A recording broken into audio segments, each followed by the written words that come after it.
ప్రభువా, నీవేళ దూరముగా నిలిచితివి. కీర్తన 10:1.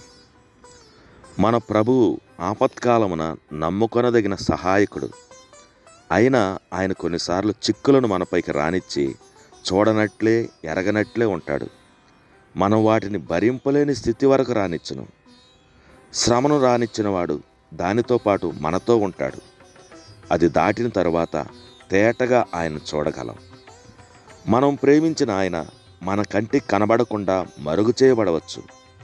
మన కళ్ళకు గంతలు కట్టిండుటి చేత మనం ఆయనను చూడలేకపోయినా, మన ప్రతి పరిస్థితి ఆయన హృదయంను తాకిండుటి చేత మిక్కిలి జాలితో మన వెంటనే వచ్చుచుండును.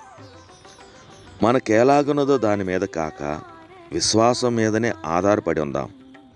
ఆయనను చూడలేకపోయినా ఆయనతో మాట్లాడుచూ ఉందాం. ఆయనతోనే సూటిగా మాట్లాడుచు జవాబులను పొందుదాం. ఆ జవాబులను బట్టి ఆయన ఉన్నాడని, తన వారిని తాను కనిపెట్టుకుని ఉన్నాడని నిశ్చయంగా తెలుసుకుందాం. నీవు ఆకాశం కింద చేయుచున్న ప్రయాణములలో నీతో ఉన్నట్లు నీ తండ్రి నీవు ఎన్ని గుహల గుండా ప్రయాణము చేయుచున్నా నీతో ఉన్నాడని మర్చిపోవద్దు. దేవా, నీ అడుగులు నా యొద్ద ఉన్నప్పుడు నేనెక్కడ ప్రయాణము చేసినను నాకేం భయం?